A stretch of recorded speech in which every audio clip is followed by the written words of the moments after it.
Good afternoon. My name is Todd Gunther. I'm an investigator with the National Transportation Safety Board's Office of Aviation Safety. Once again, we'd like to offer our condolences to the friends and family of the victims of this tragic accident. My team and I have been here for about 2 days, and we've been working in the woods that you see that's just off to your left side. Now, the accident site is located in a fairly remote area a couple miles from here.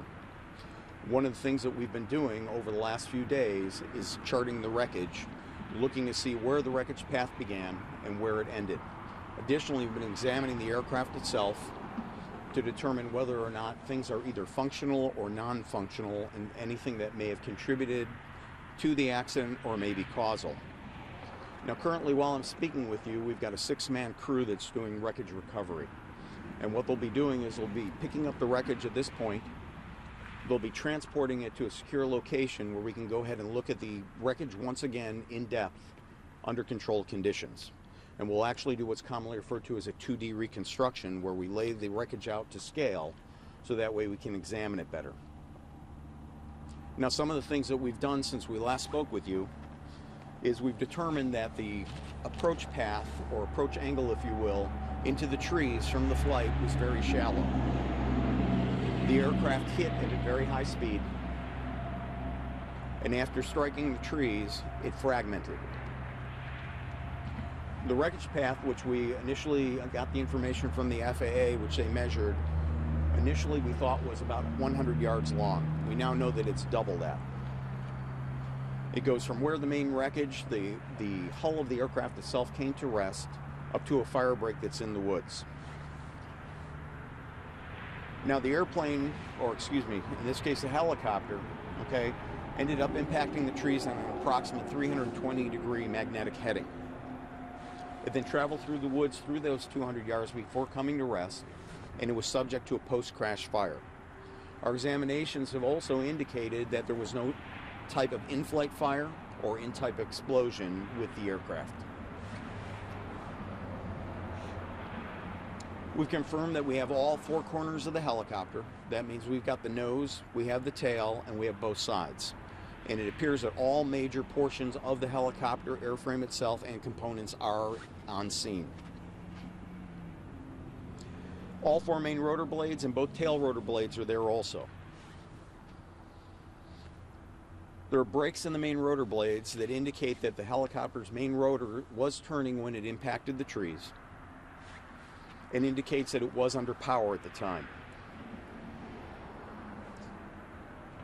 We've been able to establish drivetrain continuity on the helicopter. That means going from the transmission to the main rotor, and from the drive shaft that runs from the transmission to the tail rotor.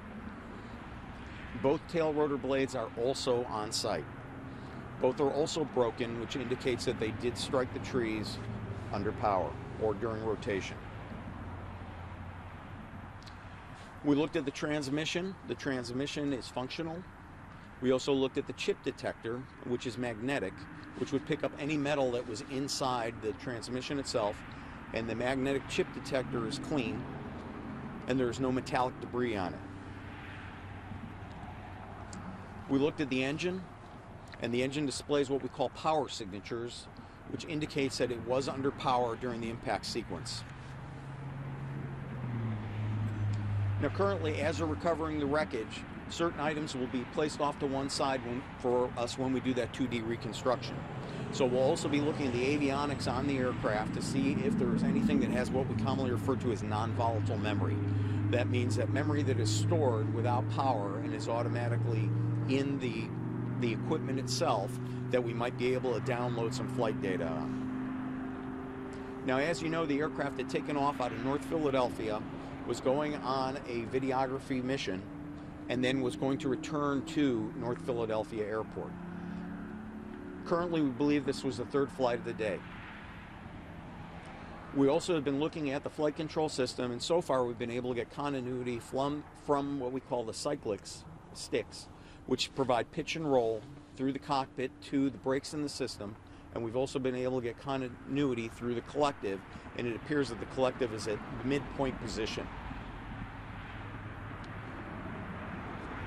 One of the things that will then happen is my team and I as we told you before, once we return to the office in about 10 to 15 days, we'll produce a preliminary report that'll have the facts, conditions, and circumstances as we know it up to this point, and it is subject to change as we garner more information. The investigation will take approximately 18 months. At the end of the 18 months, a final report will be produced. Associated with that will be a public docket of materials, including graphs, charts, photographs, and any tests and research that was done to support the investigation. About 60 to 90 days after that, the Safety Board, which is composed of the 5 members that are appointed by the President of the United States, will go ahead and issue a statement of probable cause.